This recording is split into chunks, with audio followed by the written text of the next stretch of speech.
This might sound odd to some of you, but I've always dreamed of being a bartender on a cruise ship.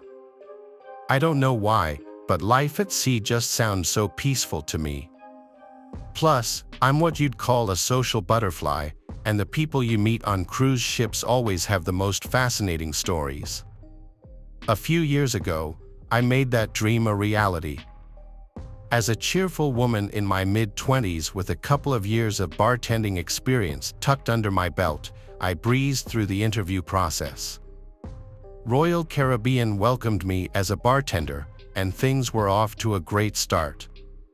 I won't bore you with the irrelevant details about my tenure, but you should know that this position came with lots of travel, sometimes too much. After just 2 tours, I interacted with 3 times the number of people that I had while working at my local bar for 2 months. The influx of people was overwhelming, but that's one of the reasons I vied so adamantly for this job. This story takes place during my 3rd tour, a 12-day transatlantic cruise from Miami to Portugal and Spain. It was a long one. We'd be at sea for 5 days straight. There was a silver lining, though. I'd finally be back in Europe, and Royal Caribbean might let me take a week or 2 to return home to Lyon. To preface, I know how to hold my own against drunk, overly flirtatious men buying drinks from me. Handsome or ugly, old or young, I always work nights, so that's just part of the trade. During this particular cruise, one customer stood out from the rest, though. This tall, attractive 30-something-year-old kept catching my eye night after night. He'd find a seat at my bar, nursing his drinks slowly. Eventually, we struck up a conversation about each other's lives, and he was always the last customer to leave the bar at the end of the night. For the first time in a while, I started looking forward to those late nights when Anatole would hang around my bar. I could tell there was some depth behind those light green eyes. A sorrowful look seemed etched into his features. On the 3rd night, I got him to open up about it, and the story was downright depressing. He reluctantly told me about his troubled marriage, pausing often as if weighing each word. His wife Rosalind had been having an affair with his best friend from college, Douglas. I won't get into the specifics, but it sounded brutal. There were a lot of specifics. He literally told me their full names, as if he had been waiting to vent to someone about this for years. He went on to tell me that he had boarded the cruise alone, hoping the vastness of the sea would help him forget his pain. I honestly didn't know how to react other than continuing to fill his glass. The night before we were scheduled to dock in Ponta Delgada, he expressed his gratitude for my company and listening ear. "You've made this trip bearable," he admitted.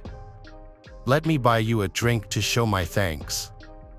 This wasn't the first time I'd been offered a drink, but this time was different. I felt a genuine connection with this man, and it seemed unfair what he had gone through. I obliged, telling him I was happy to have helped him through such a difficult time. Normally, I'd pour my own drink, but he insisted on doing it himself, saying it was the polite and fair thing to do. I should have maintained professional boundaries, but his insistence, combined with his apparent vulnerability, persuaded me otherwise. Reluctantly, I agreed and invited him behind the bar, a decision that might have changed my life. He mixed the drink, his hands steady, and handed it to me with a small, sad smile.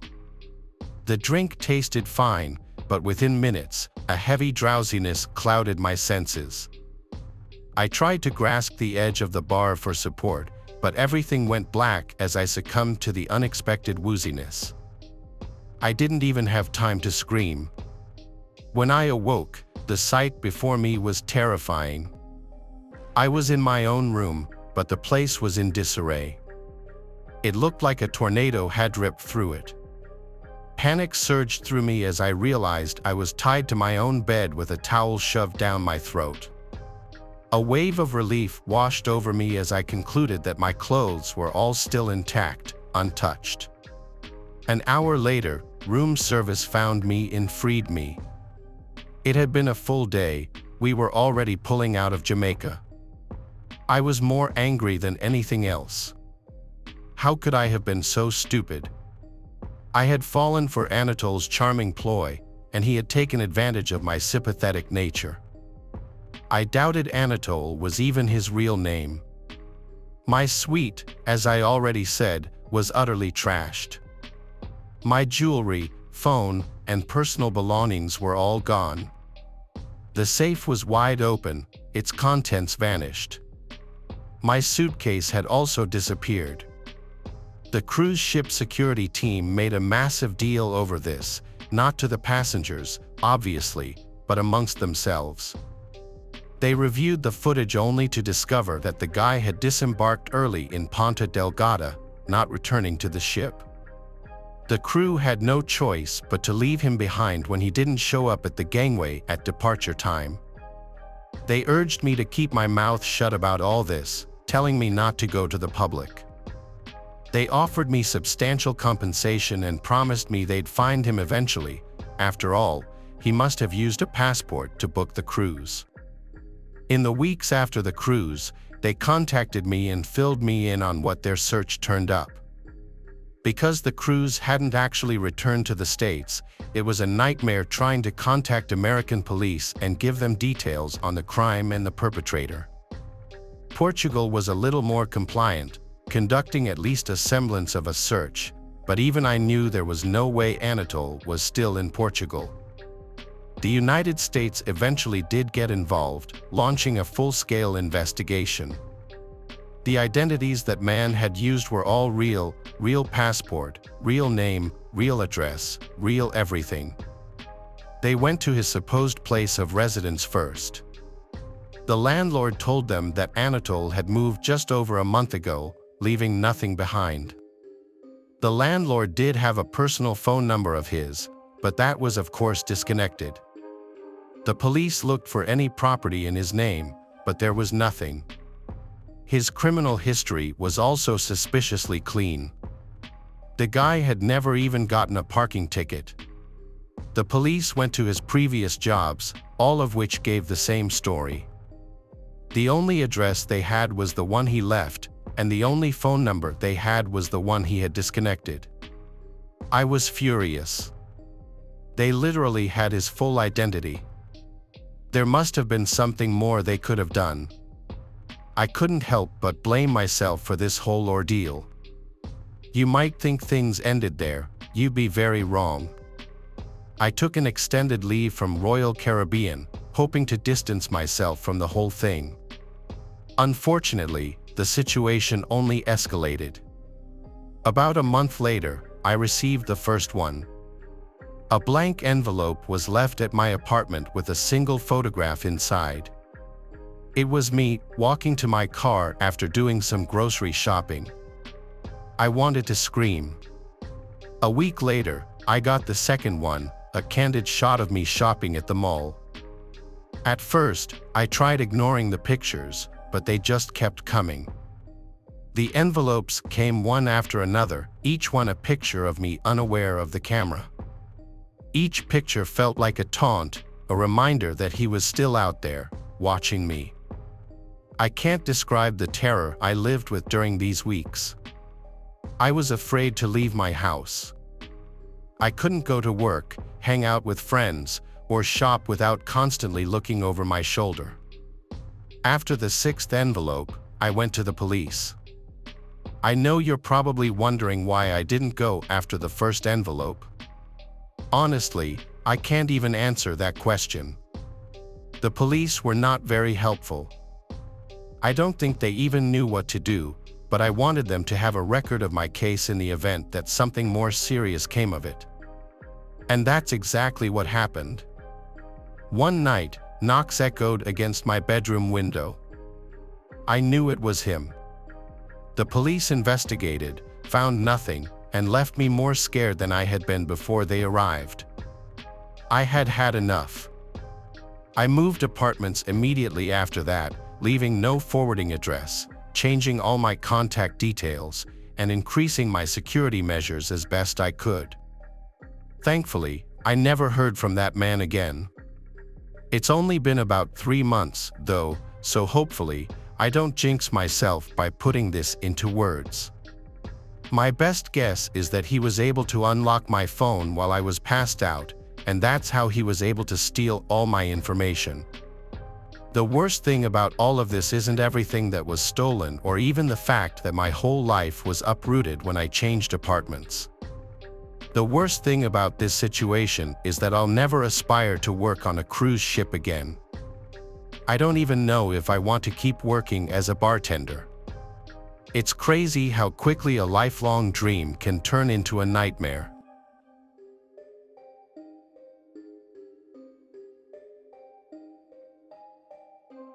I hope you enjoyed my fun fact. What do you think causes people to snap? Is it stress, jealousy, rage, maybe cabin fever? I don't really have an answer, but you need to listen to this. A few years ago, my boyfriend at the time bought us 2 tickets for a getaway cruise vacation. He had just been promoted in his job, and he decided to splurge and get us first class. It was honestly one of the most luxurious experiences that I've ever had. It sounds corny, but I felt like Rose on the Titanic the way the staff treated us. We were having a great time. We'd see live performances during the day and go dancing in one of the private clubs they had for their exclusive members during the nights. One night, I believe it was the night before the ship was to head back to port in New York, my boyfriend and I decided to go to bed early. We were in our cabin suite. My boyfriend was brushing his teeth in the bathroom, and I was lying on the bed scrolling through Instagram when there was a loud knock on our door. I called out to my boyfriend and asked if he ordered room service. He yelled back that he didn't, and I got up from the bed and went to the door. I was about to open it but decided to look through the peephole instead. I believe this small action was what saved our lives. As I looked through the peephole, I saw a disheveled-looking man standing in front of our door. He was breathing heavily, his eyes were wide, and there were red stains smeared all over him. I didn't quite know what to think as I stared at him. 20 seconds must have passed when he started banging on our door again, but this time much harder. The door handle started to jiggle as he tried to get in, and I yelled for my boyfriend to get over here now. The man was now screaming that he needed to come in and show us something. My boyfriend pushed past me and looked through the peephole. He yelled to get away from our door right now. The man did not listen. He continued to bang on our door, screaming to let him in. He was banging so hard that the edges of the doors started to splinter. Terrified that he was going to break in and do God knows what to us, my boyfriend called for security from the cabin phone. We stayed pressed up against the door to prevent him from getting in. When we finally heard other voices outside, we heard security yelling at him to stop what he was doing. I thought there was going to be some big fight and the man would retaliate, but it sounded like he just listened to the security. We could hear him being detained, and we figured it was now safe to open our door. After about half an hour of explaining to security what happened, we soon found out the grisly details of what this man was doing. Only 2 cabin doors down from us was where that man and his wife were staying. They were going to ask her some questions about her husband, but found out she had been stabbed over 40 times in the chest and neck. The man had used an ice pick that was in their cabin freezer. After he mutilated his wife, for some reason, he wandered over to our cabin and was asking to come in. He had the ice pick in his hand when he was knocking, and I'm positive he would have killed me and my boyfriend if I had not looked through the peephole first. The weird thing about this whole story is I remember seeing that man in the breakfast lounge with his wife. They seemed like a normal, happy couple enjoying a cruise vacation. My boyfriend later explained to me that he probably caught cabin fever and just snapped. This experience actually left such a traumatic imprint on me that I was unable to continue my relationship with my boyfriend. Sad, I know, but that's how badly it messed me up. I've since gotten better, but believe me when I say I will never step foot on a cruise ship again.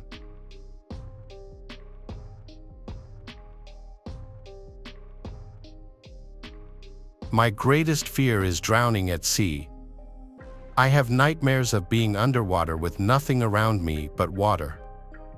For many years, my family took a cruise each Christmas. We often sailed aboard Carnival Cruise, which has beautiful ships out of Florida to the Bahamas, our favorite destination.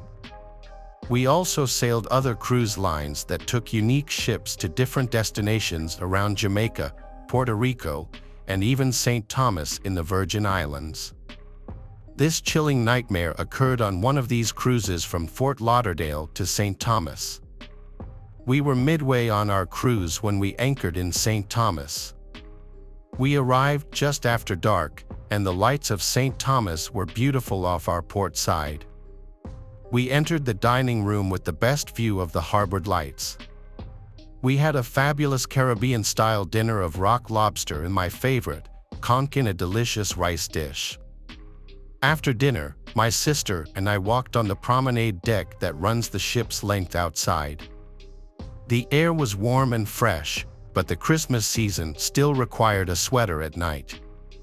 We started up on the bow and reenacted the scene from the Titanic, leaning out over the railing with our arms outstretched, letting the night air wash over us. It was a beautiful night with amazing stars above. I haven't seen so many stars as you see on a cruise ship. We finished our games of Titanic adventures and began strolling aft to the stern of the ship, letting our dinner digest.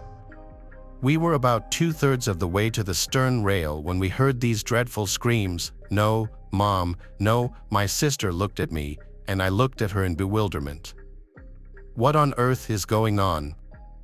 We ran to the stern, where a woman held a child, maybe about age 7 or 8, over the back of the railing. The child was screaming. Then the woman released her, and we heard her splash into the sea 3 decks below. The woman was laughing dementedly and waving. My sister and I were not sure what had just happened. We were so confused. Was this a game? The woman, perhaps in her late 30s, was nicely dressed in fashionable cruise wear. Her hair was brushed but a little blown in the sea air. She was beautiful, except for the laugh. The laugh went from quietly demented to full-on hysterical. My sister and I looked over the rail where this crazy woman pointed. We could see in the black ocean water, just barely visible in the ship's lights, a child thrashing, trying to stay afloat while crying, "Mommy, Mommy!" My heart jumped in panic, and my sister turned and ran, screaming for help. The woman remained at the stern rail, throwing kisses and saying, "Goodbye, dear. Don't forget Mommy loves you." She then roared with laughter, and not a fun, happy laugh, but one that bit right to the bone. It was so strange. She was waving to the child as if she was sending her off on the school bus, and at the same time, laughing like the devil himself. "Mommy loves you." I was terrified and did not take my eyes off the child for an instant as she drifted further from the ship. I was thinking to myself, this can't be real. This isn't happening. Seconds later, 3 loud blasts burst from the ship's horns, the signal for the man overboard. Crewmen were already racing to the stern with my sister behind them. One had a life preserver in his hand and an orange life vest strapped around his body. I pointed to the child and said, "There she is." He didn't hesitate a second but leaped over the rail and dropped in a splash in the ocean. The second crew member had a spotlight and lit the water. Somewhere aboard, a lifeboat was dropped into the water, and its engine could be heard coming fast. The rescue swimmer had the child in his arms. The deck was filling with passengers curious about what had happened. You could hear everyone saying, Is someone overboard? Are they alive? I didn't see the rescue crew bring the child aboard, but the rumor was that she was safe with her father. Ship security took the mother into custody, and a police boat came out from St. Thomas to take her to shore. Some passengers said the woman was telling everyone she passed, "No more children for me. I'm a free woman," and she would cackle that demonic laugh. "See you later, alligator." I'm free. I don't know what happened to the woman, but she must have been committed, for she was insane.